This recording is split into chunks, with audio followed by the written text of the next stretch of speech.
ચાલો. નમસ્કાર વિદ્યાર્થી મિત્રો, હું રોહિત સુંદરવા ફરી આ એક અગત્યના સેશન સાથે તમારી સાથે આવ્યો છું. રેલવે તો કે રેલવે કેલેન્ડર પ્રમાણે કામ કરતું થઈ ગયું અને રેલવેમાં 2024માં તો કે ભરતીઓ બધી આવી, 2025માં પણ ભરતીઓ ચાલુ થઈ ગઈ અને 2026નું પણ કેલેન્ડર આપી દીધું. પણ તો કે 2024માં એક એવી ભરતી જે કહેવાય ને કે ચર્ચિત રહી અને આ ભરતી એટલે કે ગ્રુપ ડીની 10 પાસ અને આઈટીઆઈ એની વચ્ચે જંગ હતો અને છેલ્લે તો કે ભાઈ ડિસિઝન એવું આવ્યું કે બંને ફોર્મ ભરશે અને બંનેનું વેલિડ ગણાશે અને બંને પરીક્ષાઓ આપશે. પરીક્ષા અત્યારે ચાલુ છે. 16 જાન્યુઆરીએ એની પરીક્ષા એટલે કે ગ્રુપ ડી જે 2024ની ભરતી હતી, 32,000 જગ્યાઓ હતી, જેમાં આપણા ઝોનમાં એટલે કે અમદાવાદ ઝોનમાં તમે વાત કરો તો 4,000થી પણ વધારે જગ્યાઓ હતી. આની પરીક્ષા 16 જાન્યુઆરી સુધી ચાલશે. ઓનલાઈન પરીક્ષા છે, સિંગલ એક પરીક્ષા, એના પછી તો કે સ્ટેજ છે. પણ એક વસ્તુ એ છે કે તમે 10 પાસ કરેલું હોય અને આઈટીઆઈ કરેલું હોય તો તમારી પાસે એક સેન્ટ્રલ ગવર્મેન્ટની જે જોબ છે એ તમારે મેળવવાની એક સુવર્ણ તક, એટલે કે સારામાં સારી તક છે. રિસન્ટલી પરીક્ષા ચાલે જ છે અત્યારે, પણ જે લોકો ઘણા બધા એવા વિદ્યાર્થીઓ છે કે એને એ પણ નથી ખબર કે સાહેબ ગ્રુપ ડી શું છે, આમાં ફોર્મ ફિલિંગ શું કરવું, શું રીતના કરવું. તો આ બધી વિચારવા માટે કે જે લોકો ક્યાંય ને ક્યાંય ગઈ ભરતીમાં રહી ગયા હોય એના માટે તો કે એના માટે ફરી રેલવે એક નવી ભરતી આપી છે અને આ ગ્રુપ ડી જ છે. વાત કરીએ તો કે 10 પાસ અને આઈટીઆઈ ઉપર આ 22,000 જગ્યાઓ, તમારી એજ લિમિટ શું છે, કઈ રીતના છે, બધું તમને કહું. પણ પહેલાં તો કે ભાઈ ફોર્મ ફિલિંગ છે આવતા મહિનેથી શરૂઆત થવાની છે. રેલવે છે એ હંમેશા તો કે પહેલાં શોર્ટ નોટિફિકેશન આપે, ટૂંકી જાહેરાત આપે, એમાં એ એક મહિના પછીની જે તારીખ જે પણ હોય એ કહી દે, એટલે કે આવતી 21 તારીખે ફોર્મ ફિલિંગ ચાલુ થાય, 21 જાન્યુઆરીએ. પણ તો કે એ પહેલાં જે લોકો અહીંયા નવો વર્ગ છે, જે ક્યાંય ને ક્યાંય એને કંઈ આઈડિયા નથી, તૈયારી કરવી છે, રેલવેમાં જોડાવવું છે, તો એના માટે તો કે ભાઈ તમારે ફોર્મ ફિલિંગને હજી આપણે ગણીને ચાલીએ તો કે હજી તમારી પાસે 20 દિવસથી પણ વધારે સમય છે, 20-25 દિવસથી પણ વધારે. તો એ સમયમાં તો કે ભાઈ તમે પહેલાં ડોક્યુમેન્ટ તૈયાર કરો, આ ભરતીમાં કઈ રીતના છે એનો બેઝિક ઓવરવ્યૂ લઈને આવ્યો છું. તમને પછી પોસ્ટ શું છે, આ શું છે, તે એના માટે આપણે સેપરેટ કોઈ એવી ભરતી નથી કે ભાઈ સેન્ટ્રલમાં રેલવેમાં તમે જુઓ કે આપણે માહિતી પ્રોવાઈડ ના કરી હોય ને આપણે એકદમ બેઝિક માહિતી આપી છે, તો એ તો આપણે આપશું જ. પણ પહેલાં તો કે ભાઈ હજી ફોર્મ ફિલિંગને મારી પાસે 20-25 દિવસ કે એટલો ટાઈમ છે, તો આ ટાઈમમાં તો ભાઈ કે ડોક્યુમેન્ટમાં મારે કંઈ તકલીફ હોય તો એ કરાવી લઉં, સાથે તો કે ક્યાંય કંઈ પ્રોબ્લેમ હોય તો એ કરાવી લઉં. કેમ કે પછી ફોર્મ ભરતી વખતે તો કે એક મહિનો કેમ વહી જાય, ડોક્યુમેન્ટ કમ્પ્લીટ થાય પણ નહીં. તો એના માટે તો કે ભાઈ આ ભરતી શું છે, કઈ રીતના છે, એના માટે બેઝિક ઓવરવ્યૂ લઈને આવ્યો છું. હવે તો કે તમને વાત કરું પહેલાં તો કે ભાઈ આ 22,000 જગ્યાઓ છે, જેમાં આ આઈટીઆઈ અને 10 પાસ બંને માટે બંને જ ભરશે, આમાં તો બંને જ પરીક્ષા આપશે.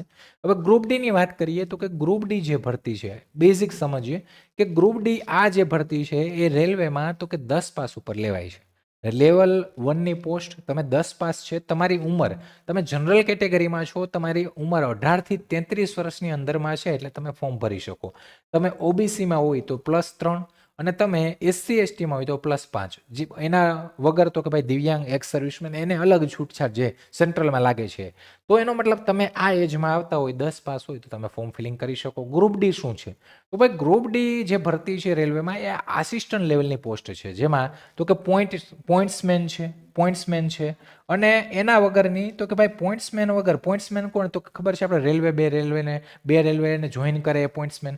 તો આ જે પોઈન્ટ્સમેન છે એના વગરની તો કે ભાઈ આસિસ્ટન્ટ લેવલની. આસિસ્ટન્ટ એટલે કે રેલવેના જેટલા પણ ડિપાર્ટમેન્ટ છે એમાં તો કે 10 પાસ ઉપર તમારે કોઈને કોઈ ડિપાર્ટમેન્ટ, બ્રિજ છે, હોસ્પિટલ છે, કંઈ પણ રેલવેમાં જેટલા પણ ડિપાર્ટમેન્ટ આવે છે, ઇલેક્ટ્રિક, આ તે, તો બધામાં ટ્રેક છે, ટ્રેક મશીન છે, પછી તો કે કંઈ લગેજનું છે, કંઈ પણ છે, તમારું આસિસ્ટન્ટ લેવલની જોબ છે અને તમને ત્યાં પોસ્ટિંગ મળે. આમાં તો કે મેલ ફિમેલ બંને કેન્ડિડેટ એપ્લાય કરી શકે. અને આ પોસ્ટ એવી છે ગ્રુપ ડીની કે ભાઈ અહીંયા તો કે અહીંયા તમારો પગાર છે એ તમારું બેઝિક પગાર તમારો 18,000 સ્ટાર્ટ થાય. બેઝિક 18,000. આમાં તમારું એચઆરએ સાથે ટીએડીએ આ બધું એડ થતાં તમારી સેલેરી અરાઉન્ડ 30,000 પ્લસ સ્ટાર્ટિંગ થાય અત્યારે. સાથે તો કે આમાં તમને સાથે રહેવા માટે તમને ક્વાર્ટરય મળે, તમને રહેવા માટે આ લોકો ક્વાર્ટરય આપે છે. બીજું કે ઝોન વાઇઝ આ ભરતી થાય, એટલે આપણે તો કે આપણે આપણા અમદાવાદ ઝોન લાગે. હવે ઘણા લોકોના મનમાં એ પ્રશ્ન હશે, સાહેબ અમદાવાદ ઝોન એટલે હું, મને નોકરી અમદાવાદ જ મળે? નહીં, પણ આપણે રેલવે રિક્રુટમેન્ટ બોર્ડ જે છે એનું મેન હેડક્વાર્ટર અમદાવાદ છે, એટલે આપણે અમદાવાદ ઝોનમાં ફોર્મ ભરવાનું.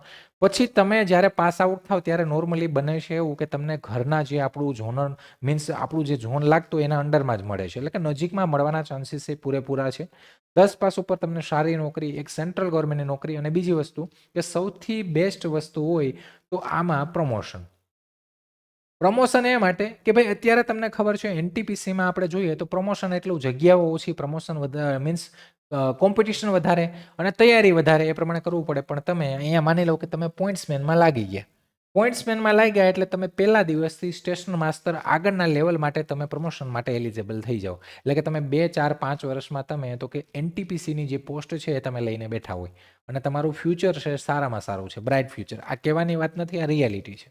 મારા ખુદના એક રિલેટિવ છે એ તો કે એ પ્રમોટ થઈને અત્યારે સ્ટેશન માસ્ટર થઈને બેઠા છે. એટલે મીન્સ કે અત્યારે નોકરી કરે છે. તો એના માટે તો કે આપણી સામે જીવતું જાગતું ઉદાહરણ છે. એટલે બીજું કંઈ ઉદાહરણ મારે ક્યાંય લેવાની જરૂર નથી, મેં જોયેલું છે. તો તમે 10 પાસ ઉપર આ ભરતીની તૈયારી કરો તો તમારા માટે એક સારી ઓપોર્ચ્યુનિટી. જે લોકો નવા છે એમના માટે તો કે એમને પણ કહી દઉં, પહેલાં તો કે ભાઈ ફોર્મ ફિલિંગને હજી વાર છે, મહિનાની અંદરમાં ટાઈમ છે. તો તમારે શું તૈયારી કરવી, શું ડોક્યુમેન્ટ, કયા તમારે ડોક્યુમેન્ટ તૈયાર રાખવા પડશે, એ બધી વસ્તુ તમને કહી વન બાય વન. સાથે આગળ જ્યારે જાહેરાત આવશે ત્યારે તમને તમારે પોસ્ટ વિશે માહિતી જોઈએ તો એ પણ તમને આપી, કઈ પોસ્ટ સારી છે, કઈ રીતના તૈયારી કરવી, શું છે, એ તો આપણે સેશન કરીએ જ છે. પણ અહીંયા તો કે અહીંયા પેલું છે કે હું 10 પાસ છે, મારી ઉંમર 18 થી 33 વર્ષ કે આના અંડરમાં આવે છે, મારે ફોર્મ ભરવું છે સાહેબ, મારે તૈયારી કરવી. પણ તો કે ભાઈ પહેલું ફોર્મ ભરવું ઇમ્પોર્ટન્ટ છે ને. ફોર્મ ભરતી વખતે ડોક્યુમેન્ટ જે તે છે એ બધા કમ્પ્લીટ રાખવા પડશે. આગળ જતાં જ્યારે ડીવી કરશો ત્યારે ભૂલ આવી તો ફોર્મ તમારું રિજેક્ટ થાય અને આગળ જતાં તમારી ઉમેદવારી પણ રિજેક્ટ થાય. તો પહેલાં તો કે પહેલો આ મહિનો તો કે આ જે આવનારો આગળનો જે મહિનો છે એમાં તો કે હજી 21 તારીખે ફોર્મ ફિલિંગ ચાલુ થશે. એ પહેલાં તમે ડોક્યુમેન્ટ ને બધી વસ્તુ કમ્પ્લીટ કરો. હવે તો કે 22,000 જગ્યામાં 3,000થી પણ વધારે આપણું વેસ્ટર્ન રિજિયન લાગે. અલગ અલગ ઝોનમાં રેલવે છે એ બધું ડિવાઈડ કરેલું છે. એમાં આપણું વેસ્ટર્ન રિજિયન લાગે અમદાવાદ, અને એમાં તો કે એમાં 3,000થી પણ વધારે જગ્યાઓ છે. સારી જગ્યાઓ કહેવાય. હવે તો કે ફોર્મ ભરવાની તારીખ છે 21 જાન્યુઆરી. એટલે કે તમારે ગણીએ તમારી પાસે 25 દિવસથી પણ વધારે સમય છે. તો 20 દિવસથી પણ વધારે કે 25 દિવસથી વધારે હાલો ને સમય છે. એ સમયમાં તો કે આ સમયમાં તમારે તો કે તારીખ આવેની વાત નહીં, પણ તમારે ડોક્યુમેન્ટમાં ક્યાંય પ્રોબ્લેમ હોય, કયા ડોક્યુમેન્ટ તૈયાર રાખવા, એના માટે જ તો કે આપણે પ્રાયર તૈયારીથી ચાલવાનું છે. કે જ્યારે આપણે કહેવાય ને કે પેલું કહેવાય ને કે પૂર આવે ને આપણે પાડો બાંધવા બેઠીએ, એવું નથી કરવાનું. આપણે તો કે પહેલાં ફોર્મ ભરવાનું છે, તૈયારી કરવાની છે. તૈયારી તે ધીમે ધીમે અલગની વાત, પણ પહેલાં ફોર્મ માટે મારે બધું કમ્પ્લીટ કરવાનું છે. ક્યાંય પણ કંઈ ભૂલ કે કંઈ હોય. 21 જાન્યુઆરીથી ફોર્મ ચાલુ થશે, 20 ફેબ્રુઆરી એટલે કે 1 મહિનો ભરાશે ફોર્મ. આ ટાઈમમાં તો કે મે બી કોઈ ડોક્યુમેન્ટ થાય ન થાય, પણ એની પહેલાં કે મારી પાસે આ વસ્તુ નથી તો હું એ તૈયારી સાથે રહું.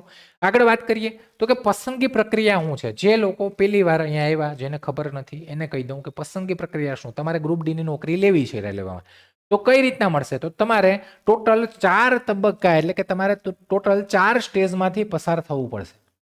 તમારે ટોટલ 4 સ્ટેજ છે એમાં 1 બાય 1 તમારે પસાર થવું પડશે. ત્યારે તમે તમારા હાથમાં આ ગ્રુપ ડીની નોકરી આવશે. ગ્રુપ ડીની નોકરી માટે તો કે ભાઈ પહેલું સ્ટેજ એ છે કે કોમ્પ્યુટર આધારિત પરીક્ષા, સીબીટી. તમારી જે પરીક્ષા છે એ કોમ્પ્યુટર ઉપર લેવાશે. આ પરીક્ષા ઓનલાઈન હશે. જે પરીક્ષા 100 માર્કની હશે. એમાં 90 માર્ક મીન્સ 90 મિનિટનો તમને સમય મળશે. 4 વિષયો હશે, ગણિત, રિઝનિંગ અને તમારું જીકે અને જનરલ સાયન્સ. આ 4 વિષયો જો કોઈ નોટિફિકેશનમાં ચેન્જ ના થાય તો, અત્યારે હાલની ભરતીમાં એ છે, આવનારામાં કંઈ ચેન્જ ન થાય તો અત્યારે હાલમાં આ છે. પછી એમને કીધા સાહેબ તમે તો આ કહેતા હતા ના થઈ ગયું, તો આવતી નોટિફિકેશનમાં કંઈ ચેન્જ ન થાય તો તમારું જે નોર્મલ અત્યારે પ્રમાણે તમારે 4 વિષયો કરવાના: ગણિત, રિઝનિંગ, એની સાથે સાથે જનરલ સાયન્સ અને જીકે કરંટ અફેર, જેમાં કરંટ અફેર જ વધારે આવે છે, આપણે ખબર છે આ વખતે. સાથે તો કે તમારે સૌથી પહેલાં ઓનલાઈન લેખિત પરીક્ષા કરવાની. આ જે લેખિત પરીક્ષા છે એના માર્ક્સ તમે અહીંયા જેટલો પણ આ 100 માર્કની પરીક્ષામાં તમે જેટલા માર્ક્સ લાવશો એ તમને અગત્યના મીન્સ કહેવાય કે એકદમ ઉપયોગી થશે. બીજું કે ઓનલાઈન પરીક્ષા તમારી ગુજરાતી ભાષામાં રહેશે. 13 લોકલ લેંગ્વેજ છે એ ભાષામાં લેવાય. એટલે આ પરીક્ષા તમારી ગુજરાતી ભાષામાં કોમ્પ્યુટર ઉપર તમારી એક્ઝામ લેવાશે. તમે અહીંયા મેક્સિમમ સ્કોર લાવશો એ મેરિટ ઉપર, તો કે એ મેરિટ ઉપર તમારું આ રિઝલ્ટ આવે એ મેરિટ ઉપર તમને સેકન્ડ સ્ટેજમાં બોલાવવામાં આવે. સેકન્ડ સ્ટેજમાં શું છે તો કે સેકન્ડ સ્ટેજમાં તમારી શારીરિક કસોટી છે, પીઈટી, ફિઝિકલ એફિશિયન્સી ટેસ્ટ. હવે સાહેબ આમાં શું છે તો કે આમાં ગર્લ્સ માટે અને બોયઝ માટે એટલે કે મીન્સ પુરુષ ઉમેદવારો, મહિલા ઉમેદવારો માટે અલગ અલગ છે. આમાં તો કે તમારે આમાં દોડ પાસ કરવાની છે અને સાથે સાથે વજન ઉચકવાની ક્ષમતા છે એ પણ તમારે પાસ આઉટ કરવાની છે. દોડ કેટલી સાહેબ તો કે દોડ બધા માટે 1 કિલોમીટર છે, 1000 મીટર. આ દોડ ક્યાં રહેશે તો કે ભાઈ રેલવેના જે ટ્રેનિંગ સેન્ટર છે ત્યાં એનું જે ટ્રેક હોય ત્યાં ગ્રાઉન્ડ હોય છે. તમે વડોદરા જાઓ, અમદાવાદ, તો ત્યાં વડોદરામાં તમે જશો ત્યાં રેલવેનું ગ્રાઉન્ડ છે અંદર. તો ત્યાં એના ગ્રાઉન્ડમાં અથવા ક્યાંય પણ તમને 1 કિલોમીટર મીન્સ ટ્રેક ઉપર કે રોડ ઉપર કે જે રીતના તો તમને 1 કિલોમીટર તમારે રનિંગ કરવાનું. ઠીક છે. 1 કિલોમીટરમાં તો કે જે પુરુષ ઉમેદવારો છે એને 4 મિનિટ 20 સેકન્ડ જેવું છે. મહિલા ઉમેદવારનો 5 મિનિટ 40 સેકન્ડ જેવું, 5 મિનિટ કરતાં વધારે ટાઈમ છે, થઈ જાય. એટલું બધું નથી. વજન ઉચકવાનું, તો વજન ઉચકવામાં જે પુરુષ ઉમેદવારો છે એને તો કે એને એક તમારે વજન તમને આપે, એ વજન તમારે 35 કિલો જેવો છે, એ તમારે ઉચકી ખંભા ઉપર અને તમારે તો કે 2 મિનિટમાં 100 મીટર સુધી જવાનું. 35 કિલો વજન છે પુરુષ ઉમેદવારોને, એ ઉચકી અને તમારે 100 મીટર સુધી 100 મીટર 2 મિનિટમાં જવાનું. ઠીક છે, 2 મિનિટમાં.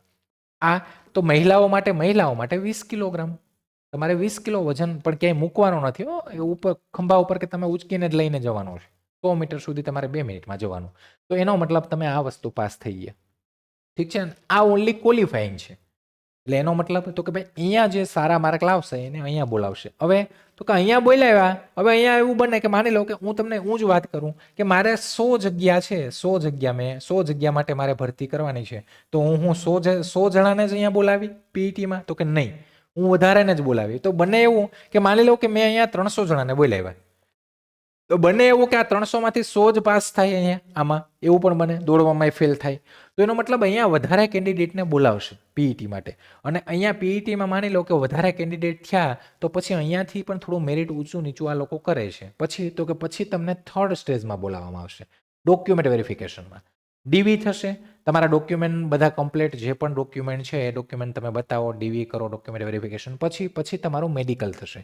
મેડિકલ છે ને આ 10માં પાસ ઉપર ભરતી છે તો પણ આનું મેડિકલ ઇમ્પોર્ટન્ટ છે. કેમ કે તમને ખબર છે રેલવેમાં એવી પોઈન્ટ્સમેન છે તો એમાં સેન્સિટિવ તમારે સિગ્નલ ઉપર એ કામ કરવું પડે, તમને કલર બ્લાઇન્ડનેસ ન હોવી જોઈએ. તો એ જે મેડિકલના સ્ટાન્ડર્ડ છે A1, A2, B1 એ પ્રમાણે તમને મીન્સ પોસ્ટ મળે. જે આમાં અંદર ઘણી બધી પોસ્ટો છે, પોસ્ટ મળે. તો સાહેબ મારે કલર બ્લાઇન્ડનેસ છે, મારા નંબર છે તો મને કાઢી નાખે? નહીં. તમને તમારું જેવું મેડિકલ સ્ટાન્ડર્ડ હશે એવી પોસ્ટ તમને મળશે. ને જ્યારે તમે ફોર્મ ભરશો ને ત્યારે તમારે પોસ્ટ પણ એને સિલેક્ટ કરવી પડશે. તો માની લો સાહેબ મેં પોઈન્ટ્સમેનની પોસ્ટ મેં પહેલી સિલેક્ટ કરી અને મારે કલર બ્લાઇન્ડનેસ આવી તો તમને પોઈન્ટ્સમેન નહીં મળે, તો હું રિજેક્ટ નીકળી જાય? નહીં. તો તમે જે બીજી એના પછીની કલર બ્લાઇન્ડનેસ વગરની જે પોસ્ટ છે તમને મળશે. એટલે એનો મતલબ તમે A1 સ્ટાન્ડર્ડ તમારું નથી મેચ થતું તો તમને A2ની પોસ્ટ મળશે. A2ની તો કે B1 નો મળશે, B1ની તો કે B2, C1 એવી રીતના જેવી રીતના.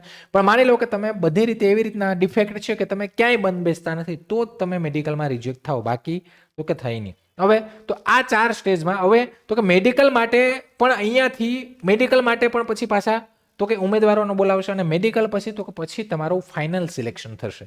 તમારું ફાઇનલ સિલેક્શન થશે અને તમને ઓર્ડર આવશે અને તમને કે ભાઈ હવે તો કે આ ઝોનમાં જતા રહો. તમારું જે ઝોન હશે ત્યાં તમારે રિપોર્ટ કરવાનું અને તમને તમારા નજીકના કોઈ સ્ટેશનમાં ખાલી હશે જગ્યા, તમે ત્યાં થોડું ઘણું પેલું કરો તો તમને મળી પણ જાય. આ મળે પણ છે. એટલે કે અત્યારે થોડું ઘણું પેલું યુનિયનમાં વાત કરો આમ તેમ, એટલે કે તમને ઘરની નજીક મળવાના ચાન્સીસ પૂરેપૂરા. બીજું, ગ્રુપ ડીની પોસ્ટના ફાયદા શું? આના ફાયદા તો કે ભાઈ આ એવી પોસ્ટ છે કે આમાં તમે રૂરલ એરિયામાં મે બી તમે રિમોટ એરિયામાં ગયા તો એક જોતે નુકસાન છે પણ એક જોતે ફાયદા એ છે કે તમારે ત્યાં ટ્રેન ક્યારેક જ આવતી હોય, આપણે ખબર છે. જ્યાં બ્રોડ ગેજ આપણે પેલી મીટર ગેજ ટ્રેન ચાલે છે તો ત્યાં આખા દિવસમાં 2 થી 3 ટ્રેનો આવે તો તમે આખો દિવસ ફ્રી હોય. એટલે તમે બીજી તૈયારી કરવી હોય તો એ પણ કરી શકો. તમારી નોકરી તમે કરતા હશે એવું વાતાવરણ જ તમને નહીં મળે. ક્લિયર છે? તો એવા જગ્યાએ તમે જાઓ તો મીન્સ તમારે ખાલી એવું કામ રહેશે, પોઈન્ટ મીન્સ તમારી પોસ્ટ પ્રમાણે. તો એટલું બધું કામ એવું નથી. હા, કોઈ એવી પોસ્ટ છે એમાં થોડું ભારે ભરખમ એવું કામ ક્યાંક ને ક્યાંક થોડું ઘણું દેખાય છે, પણ એવું પણ એટલું બધું નથી કે ભાઈ મજૂર જેવી જે આ ને તેને. એક ભાઈ નોકરી છે, ભરતી પ્રક્રિયા થાય છે. કરોડો લોકો 1 કરોડ ને 8 લાખ ફોર્મ ભરાણા હતા ગઈ વખતે. તો હું એમનામ કંઈ ગાંડા થઈ ગયા તે ફોર્મ ભરી દઈ? તો એનો મતલબ એક સેન્ટ્રલ ગવર્મેન્ટની રેલવેની નોકરી છે અને પ્રમોશન માટે જ અહીંયા પગ મૂકે છે. ને આપણે ખબર છે રેલવેમાં ને બેંકમાં આપણા છોકરાઓ કેટલા નોકરી કરે છે. આપણે જાય તો કોઈ દેખાતા જ નથી. હવે દેખાય છે હમણાં 2-5 વર્ષની ભરતીઓમાં કે 10 વર્ષમાં, બાકી કોઈ હતું નહીં 2-5 વર્ષ પહેલા. તો એનો મતલબ કે પણ હવે તો કે મારો મેન આ સેશન કરવાનો મેન મતલબ એ જ છે કે ભાઈ આ તો તમને ખબર પડી ગઈ, હાલો તમને ખબર નથી, પણ મેન મારો મોટિવ એ છે કે ભાઈ તમારા ફોર્મ ફિલિંગનો જે વાર છે તો તમે આ ડોક્યુમેન્ટ છે એને કમ્પ્લીટ કરીને રાખજો. બીજું, હવે તો કે આ સેન્ટ્રલ ગવર્મેન્ટની ભરતી છે એટલે બધા ડોક્યુમેન્ટ ઇંગ્લિશમાં જોશે. ઇંગ્લિશમાં એટલે કે તમારી પાસે જેટલા પણ ડોક્યુમેન્ટ છે ઇંગ્લિશમાં હોવા જોઈએ સેન્ટ્રલના ફોર્મેટમાં. એ ક્યાંથી મળશે તો કે પ્રીવિયસ નોટિફિકેશન વાંચો, હમણાં એનટીપીસીની જે છે એ વાંચો, એમાં ફોર્મેટ હોય છે. કઢાવવાની પ્રોસેસ તો આપણે જે ગુજરાતીમાં કઢવા હોય ને એ જ પ્રોસેસ છે. તમે તાલુકામાં જશો, તમે ક્યાંય પણ જશો, એ ફોર્મેટ લઈને તમે એવી રીતના જશો એટલે કરી દેશે. ઠીક છે. જે પણ એની સાથે જે ડોક્યુમેન્ટ હશે એ તમારે રેફરન્સમાં કે જોઈન કરવા પડશે. પ્રોસેસ એ જ રહેશે, એમાં કંઈ ચેન્જ નહીં થાય. ફોર્મેટ ચેન્જ થશે, ખાલી ગુજરાતીની જગ્યાએ ઇંગ્લિશ. તો અહીંયા સમજીએ વન બાય વન. તો કે પેલું શૈક્ષણિક લાયકાત. તો કે ભાઈ તમે 10 પાસ જ છો અને તમારી ઉંમર બેસે છે તો ઓનલી 10માની માર્કશીટ ને એ જ તમારે જોશે, લિવિંગ સર્ટિને. પણ તમે 12 પાસ હોય તો 12માની માર્કશીટ તમારે ત્યાં મેન્શન કરવાનું. તમે આઈટીઆઈ, ડિપ્લોમા જે પણ ડિગ્રી કર્યું હોય, ગ્રેજ્યુએશન હોય, તમારું માસ્ટર ડિગ્રી હોય, પીએચડી કે કંઈ પણ કર્યું હોય તો એ બધા ડોક્યુમેન્ટ તમે મેન્શન કરશો એટલે ડોક્યુમેન્ટ પરફેક્ટ હોવા જોઈએ. ઠીક છે. સાથે તો કે આ માર્કશીટ 10માની માર્કશીટ પ્રમાણે તમારે ફોર્મ ફિલિંગ ને બધું કરવાનું આવશે. ફોર્મ ફિલિંગ 10માની માર્કશીટમાં જેવું નામ હોય એ પ્રમાણે જ ફોર્મ ફિલિંગ થાય. આગળ વાત કરીએ ઓળખ અને રહેઠાણના પુરાવામાં. તો કે નોર્મલી અત્યારે આધાર કાર્ડ જ છે ભાઈ, આ જ અત્યારે ભગવાન છે. પાન કાર્ડ, વોટર આઈડી ને રાખી શકો તમે, રેશન કાર્ડ, લાઇટ બિલ એ સબસિડરી મીન્સ કે સાઈડના છે, પણ પાન કાર્ડ તમારું આધાર કાર્ડ હોવું જરૂરી છે ને. એમાં તો કે એમાં મોબાઈલ નંબર સાથે લિંક હોવું ફરજિયાત છે, કેમ કે અહીંયા આધાર જે વેરિફિકેશન થાય છે. તો એનો મતલબ કે જો મોબાઈલ નંબર લિંક ના હોય તો કરાવી દેજો. અત્યારે તમે કરાવો તો 3-4 દિવસમાં અપડેટ થઈ જાય છે. તો આ એક વસ્તુ કરાવવાની. સાથે ત્રીજું કેટેગરી અને અનામતના પ્રમાણપત્રો. તો આ ઇમ્પોર્ટન્ટ છે. ઘણા બધા વિદ્યાર્થીઓ અહીંયા મૂંઝાઈ જાય છે, સાહેબ અહીંયા શું કરવું. જે લોકો જેને જાતિનો દાખલો આવે છે એટલે કે એસસી, એસટી, ઓબીસી, તો એને સેન્ટ્રલ ફોર્મેટમાં આ તમારો ગુજરાતીમાં હોય તો ઇંગ્લિશમાં કરાવી લેજો. આ ઇંગ્લિશમાં કરાવી લેજો. હજી પણ તમારી પાસે ફોર્મ ફિલિંગને ટાઈમ છે. ઇંગ્લિશમાં કરાવવાની પ્રોસેસ એ જ છે. તાલુકામાં જ જવું પડશે તમારે અને તમારે સેમ એ જ ફોર્મ ભરવાનું, પણ ફોર્મેટ ખાલી ઇંગ્લિશવાળું રહેશે. ફોર્મેટ તો કે એ તમને પ્રીવિયસ એડવર્ટાઇઝમેન્ટ જો રેલવેની કે ક્યાંય પણ તમને મળી જશે. તો આ જાતિનો દાખલો પહેલાં ઇંગ્લિશમાં કરાવજો, ગુજરાતીમાં નહીં ચાલે. બીજું નોન ક્રિમિલિયર. તો ને આ હકીકતમાં જાતિનો દાખલો હોય ને એની કોઈ વેલિડિટી ના હોય, એ ક્યારેય ચેન્જ ના થાય, એટલે એ આજીવન જ હોય જે કઢવું હોય. ઠીક છે. હવે તો કે નોન ક્રિમિલિયર સર્ટિફિકેટ આ કોને તો ઓબીસી કેટેગરી માટે. હવે તમને જો અહીંયા એસીબીસી, આપણે એસીબીસી છે ને એ ગુજરાત માટે છે, એટલે આ ગુજરાતીમાં તમારી પાસે હશે. ઓબીસી એટલે તો કે ઓબીસી એ સેન્ટ્રલમાં આવે, તમે સેન્ટ્રલની લિસ્ટમાં ઓબીસીમાં આવો છો અને ઓબીસી કેટેગરીનું તમારી પાસે એસીબીસીનું ગુજરાતી છે એ નહીં ચાલે. તમારે આ જે નોન ક્રિમિલિયર છે એ તમારે કઢાવવું પડશે ઇંગ્લિશમાં. અને એની વેલિડિટી કેટલી છે તો કે એની વેલિડિટી જે આપણું ગુજરાતનું છે એના 3 વર્ષ છે, પણ સેન્ટ્રલની 1 વર્ષની જ વેલિડિટી હોય. તો એ તમારું એક્સપાયર્ડ હોય અને વેલિડિટી તો કે ફાઇનાન્શિયલ યર પૂરતી મર્યાદિત હોય. તો એ જાણી લઉં, જોઈ લઉં અને વેલિડિટી ચેક કરી લઉં. જો એ એક્સપાયર્ડ થઈ જતું હોય એટલે કે મીન્સ આવતા મહિનાની જે પરીક્ષાની ફોર્મ ભરવાની તારીખ છે એ પહેલાં તમારું એક્સપાયર્ડ થઈ જતું હોય, આવતે ફોર્મ ફિલિંગ ચાલુ થાય એટલે કે 21 જાન્યુઆરી પહેલાં એક્સપાયર્ડ થતું હોય તો તમે એ રિન્યૂ કરાવી લેજો, નવું કઢાવી લેજો. ઠીક છે. સાથે ઈડબ્લ્યુએસ સર્ટિફિકેટ. તો સેમ આ પણ તો કે ભાઈ ઈડબ્લ્યુએસ કેટેગરી માટે જે પણ, તો એ પણ ચાલુ વર્ષનું તમારું હોવું જોઈએ અને એ પણ ઇંગ્લિશમાં કરાવી લેજો, કઢાવી લેજો. એક્સપાયર્ડ મીન્સ 21 જાન્યુઆરી પહેલાંનું હોય અને 21 જાન્યુઆરી સુધીમાં એક્સપાયર થઈ જતું હોય તો એ પણ કરાવી નાખજો. દિવ્યાંગતા પ્રમાણપત્ર. તો જો તમે કહેવાય કે દિવ્યાંગ ઉમેદવાર, તમે એના માટે તો કે તમે પીડબ્લ્યુબીડી કેન્ડિડેટ તરીકે એપ્લાય કરો તો તમારું આનું સર્ટિફિકેટ તમારી પાસે હોવું જોઈએ પરફેક્ટ. સાથે તમે એક્સ સર્વિસમેન હોય તો એ કરું. આ બધા 3 ઇમ્પોર્ટન્ટ છે. અહીંયા ઘણા લોકો ફસાય છે, પણ આ બધા ઇંગ્લિશમાં જોશે અને સેન્ટ્રલના નિયમ પ્રમાણે જે ફોર્મેટ પ્રમાણે જોશે અને વેલિડિટી જોશે કે એની વેલિડિટી જતી રહી હોવી ના જોઈએ. ક્લિયર? અહીંયા સુધી ક્લિયર છે. આગળ વધીએ તો કે ફોટો અને સહી. તો કે ભાઈ ફોટામાં હવે આ રેલવે વાળાએ આ વખતે નવું કર્યું છે, લાઈવ ફોટો કેપ્ચર કરે છે. એટલે કે તમે જ્યારે ફોર્મ ભરો ને ત્યારે તમારું ડાયરેક્ટ તમારે કેમેરા સામે આમ બેસી જવાનું વ્હાઇટ બેકગ્રાઉન્ડમાં, સરખો ફોટો એટલે કે મીન્સ કે ટોપીના અંતેને પહેર્યા વગર એકદમ, એટલે ઓટોમેટિક કેપ્ચર થઈ જાય અને લાઈવ ફોટો આવી ગયો છે. એટલે હવે ફોટાનું કંઈ રહ્યું નથી. સિગ્નેચર. તો સાઇન ભાઈ એક વ્હાઇટ પેજ હોય, એ વ્હાઇટ પેજ ઉપર તમે બ્લેક અથવા બ્લુ પેનથી, એટલે નોર્મલી બ્લેકથી જ, તો એનાથી તમે સાઇન કરીને ફોટો પાડીને એ તમારે અપલોડ કરવાની સાઇન. ઠીક છે. તો સાઇન એવી રીતના આવે. આગળ અન્ય વિગતોમાં એના વગર શું તો કે ભાઈ એક્ટિવ મોબાઈલ નંબર. જે મોબાઈલ નંબર તમારો તો કે ચાલુ હોય ને એ જ નંબર આમાં નાખવાનો અને એ મોબાઈલ નંબરમાં ભવિષ્યમાં તમને કંઈ મીન્સ કે તમારા અને રેલવે વચ્ચેના જે કંઈ પણ છે કોમ્યુનિકેશન એ બધું ત્યાંથી થશે. એટલે એક્ટિવ મોબાઈલ નંબર જ રાખવાનો. ઈમેલ આઈડી તો કે પર્સનલ ઈમેલ આઈડી જ રાખવાની કે જેની ઉપર તમને મેલ મળે, ફોર્મ મળે, આ બધી વસ્તુ. તો આ 2 વસ્તુ ઉપયોગી છે. ન હોય તો આ મોબાઈલ નંબર તો હશે જ, ઈમેલ આઈડી ના હોય તો આ પણ તમે બનાવી લેજો તમારા નામની. ક્લિયર? Caste certificate. તો કે ભાઈ કાસ્ટ સર્ટિફિકેટ, જો હવે સેપરેટ કહી દઉં છું, હજી પણ સમજાવી દઉં છું. કાસ્ટ સર્ટિફિકેટ તો આમાં ભૂલ નહીં કરતા, કેન્દ્ર સરકારનું ફોર્મેટ જોઈએ અને ભારત સરકારના જે ફોર્મેટ પ્રમાણે હોય એ જ ચાલે. સ્ટેટ ગવર્મેન્ટનું ગુજરાતી સર્ટિફિકેટ નહીં ચાલે, આ વસ્તુ યાદ રાખજો. ડિજિટલ સહી, તો કે ભાઈ સહી છે હંમેશા તો કે આમાં આ જે કાસ્ટ સર્ટિફિકેટ છે એ પણ તો કે એમાં સાઇન થયેલી અને મામલતદાર કે જે પણ જેણે કાઢ્યું એ કમ્પ્લીટ હોવું જોઈએ. એમાં તમારે જ્ઞાતિનું જે નામ છે એ કેન્દ્રીય યાદીમાં સેન્ટ્રલ લિસ્ટમાં હોવી જોઈએ, સેન્ટ્રલ લિસ્ટમાં આવતી હોવી જોઈએ, એટલે કે એ આવતી જોઈએ, ચેક કરી લેવાની. SC ST કેટેગરી એટલે કે આ કેટેગરીના વિદ્યાર્થીઓને ફ્રી ટ્રાવેલ પાસ, એટલે કે જ્યારે પરીક્ષા હોય ને ત્યારે SC ST કેન્ડિડેટ હોય એને તો કે એને જે સેન્ટર આવે ને ત્યાં સુધી તમારા ઘરથી ત્યાં જવા માટે તો કે ફ્રી ટ્રાવેલ પાસ આપે છે રેલવે. એટલે મીન્સ કે ટિકિટનું તમને કરાવે છે. તો એના માટે તો કે એના માટે આ કાસ્ટ સર્ટિફિકેટ છે ને એ અપલોડ કરવું પડશે ફોર્મ ફિલિંગ વખતે, એટલે કે તમારે જરૂરી પડશે. તો એના માટે તમારી પાસે ગુજરાતીમાં હોય તો ઇંગ્લિશમાં કરાવી લેજો. સાથે OBC જે નોન ક્રિમિલિયર અને EWS, તો કે જેને OBC કેટેગરીમાં આવે છે અને EWS કેટેગરીમાં આવે તો આ પણ તમારે આ પણ ઇંગ્લિશમાં કરાવી લેજો. અને સાથે વેલિડ હોવું જોઈએ, ક્રુશિયલ ડેટ, એટલે કે તમારું સર્ટિફિકેટ ફોર્મ ભરવાની છેલ્લી તારીખ એટલે કે 20 ફેબ્રુઆરી 2026 પહેલાનું હોવું જોઈએ. સોરી, મેં આગળ કીધું 21 પણ 20 ફેબ્રુઆરી 2 પહેલાનું. નવું સર્ટિફિકેટ જો તમારું નોન ક્રિમિનલ અથવા EWS સર્ટિફિકેટ જૂનું થઈ ગયું હોય તો જાન્યુઆરી પહેલા અઠવાડિયામાં જ નવું કઢાવી લેવું. અને વેલિડિટી તો કે નાણાકીય વર્ષ 2025-26નું જ સર્ટિફિકેટ માન્ય ગણાશે. એટલે કે આ જે વર્ષનું જે માન્ય હશે એ જ ગણાશે, તમારું પ્રીવિયસ યરનું કે નહીં. આમાં 1 વર્ષની વેલિડિટી હોય છે તો એ જરા ચેક કરી લેજો. આગળ તો કે EBC સર્ટિફિકેટ, આ એક નવી વસ્તુ છે કે જેની પાસે EBC સર્ટિફિકેટ હોય ને, આ રેલવેમાં હતું NTPCમાં, એટલે મેં આ પણ લઈ લીધું અહીંયા. EBC સર્ટિફિકેટ હોય ને એને ટ્રાવેલ પાસ મળે અને એને કંઈક ફીમાં કન્સેશન મળે છે. તો એના માટે તો EBC છે ને આ તો કે આ ઓનલી માત્ર પરીક્ષામાં ફી અને તમને ટ્રાવેલ પાસ માટે છે. આ કોઈ અનામત રિઝર્વેશન માટેનું સર્ટિફિકેટ નથી. આનો લાભ તો કે આની પાત્રતા શું છે, જે ઉમેદવારની કુટુંબની વાર્ષિક આવક 50,000થી ઓછી હોય એને મળે અને એમાં પરીક્ષા ફીમાં એને રાહત મળે, 500ના બદલે 250 રૂપિયા હોય અને ફી ટ્રાવેલ પાસે મળે આ લોકોને જેની પાસે આ સર્ટિફિકેટ હોય ને એને. પણ આ પણ ઇંગ્લિશમાં જ હોવું જોઈએ. જરૂરી પુરાવા તો કે BPL કાર્ડ હોય તમારી પાસે, સક્ષમ અધિકારી દ્વારા કોઈ આવકનું પ્રમાણપત્ર આપ્યું હોય, કોઈ ઇજ્જત MST કાર્ડ હોય તો આ પણ હવે આ જે છે ને એ હોવું જરૂરી છે. અને જ્યારે જે પણ ડોક્યુમેન્ટ તમે બનાવો છો જે તમે પ્રેઝન્ટ કરો જે દર્શાવો છો કે ક્યાંય યસ કરો છો કે હા ભાઈ મારી પાસે આ સર્ટિફિકેટ છે, તો એ ડોક્યુમેન્ટ વેરિફિકેશન ટાઈમે એ તમારું વેલિડ જે ટાઈમે ફોર્મ ફિલિંગ થયા એ જ ટાઈમલાઈનનું હોવું જોઈએ. એટલે તો કે એ કરાવી નાખજો. અને આ કંઈ ખોટી માહિતી ક્યાંય દર્શાવશો તમારી ઉમેદવારી રદ થશે ને બધું રદ થશે.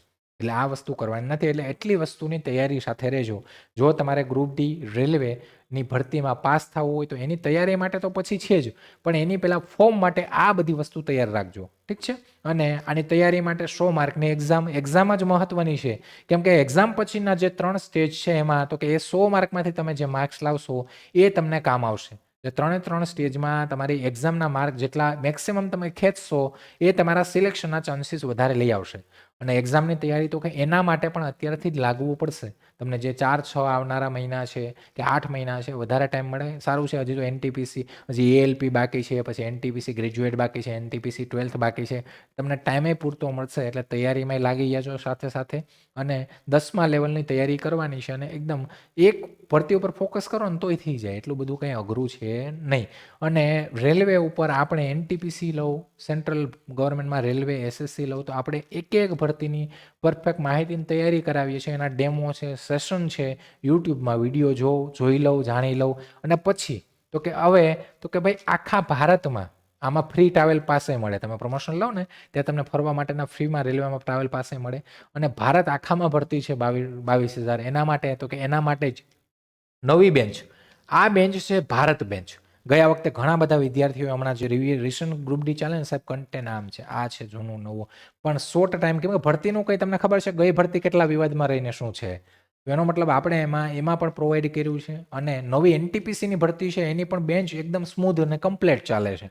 અને આ જેને ગ્રુપ Dની તૈયારી કરવી છે એના માટે આ ભારત બેન્ચ, ઠીક છે, આખા ભારતનું જે નેટવર્ક છે એને લઈને આપણે ચાલીએ છીએ. 22,000 વેકેન્સી. અને એના માટે આ લાઈવ પ્લસ રેકોર્ડેડ બેન્ચ જે ચાલુ થશે 20 જાન્યુઆરીથી, ફોર્મ ફિલિંગ ચાલુ થશે 21 જાન્યુઆરી, બેન્ચ ચાલુ થશે એના એક દિવસ પહેલા, જેની પ્રાઇસ છે 1999 રૂપિયા. આની ઉપર કોઈ કૂપન કોડ ડિસ્કાઉન્ટ, તમારે કૂપન કોડ કે કંઈ ડિસ્કાઉન્ટ હોય તો એના માટે તમારે જે આ હેલ્પલાઇન નંબર છે એની ઉપર કોલ કરવો પડશે. આમાં તો કે તમારી સંપૂર્ણ જે 4 વિષયો છે એની 100 માર્કની તૈયારી કરાવશું અને સાથે તો કે તમને એનું એકદમ અપડેટેડ જે અત્યારે રિસન્ટ ભરતી ચાલે છે ને એના પણ ક્વેશ્ચન આ તે બધું તમારું કવર કરશું ને એકદમ પરફેક્ટ નવી જ બેન્ચ. એવું નહીં કે ભાઈ એનટીપીસીની બેન્ચ ચાલે તો ચાલો આને પણ એમાં પણ એવું નહીં. આ તો સેપરેટ જેને ગ્રુપ ડીની સેપરેટ તૈયારી કરવી છે ને એના માટે અલગથી જ બેન્ચ કે એમાં ઓનલી ગ્રુપ ડીનું જ કરાવવામાં આવશે. અને આ બેન્ચમાં જોડાવવું હોય તો 1999 પ્રાઇસ એપ્લિકેશન અથવા હેલ્પલાઇન જે લોકોને તૈયારી કરવી છે એમના માટે આ છે. અફોર્ડેબલ પ્રાઇસમાં આપણે વસ્તુ આપીએ જ છે અને કન્ટેન્ટ આપીએ છીએ. બાકી કોઈ પણ અપડેટ હોય કોઈ પણ તો એના માટે તો કે તમારે નવી અપડેટ લેક્ચર આ તે એના માટે ટેલિગ્રામ ચેનલ છે એ તમે જોઈન કરી લેજો. ત્યાંથી તમને તો કે લેક્ચર પ્રત્યે કંઈ પણ હશે એ બધી અપડેટ મળતી રહેશે. બાકી તો કે ભાઈ ભરતી પ્રત્યે કંઈ પણ માહિતી જોતી હોય કંઈ પણ વસ્તુ હોય તો એના માટે હેલ્પલાઇન નંબર તો છે જ. અને તમારા કોઈ સજેશન કે કંઈ પણ વસ્તુ હોય તો એના માટે કોમેન્ટ બોક્સ છે. ઠીક છે, કોમેન્ટ બોક્સમાં તમે કરી શકો છો. બાકી તો કે તમને એવું નથી ફોર્મ ફિલિંગ તો થશે આ તે પણ ઘણા વિદ્યાર્થીઓ ફોર્મ ફિલિંગ ટાઈમે મૂંઝાય છે. આ વસ્તુ છે તો આ બધી વસ્તુ તૈયારી સાથે તમે આપણે એડવાન્સ તૈયારીથી ચાલવાનું છે. પહેલાં ફોર્મ ફિલિંગ પછી તો કે તૈયારી તો કરવાની જ છે અને લાગવાનું તો છે જ. રેલવેમાં નોકરી લેવાની જ છે પણ પહેલાં તો કે ભાઈ ફોર્મ ફિલિંગ છે ઇમ્પોર્ટન્ટ છે ને એના માટે મને એવું લાગ્યું કે આ સેશન જરૂરી હતો. ઠીક છે, ચાલો તો આવા જ નવા કોઈ સેશન સાથે ફરી મળશું. ત્યાં સુધી રજા લઉં છું. જય હિન્દ, જય ભારત.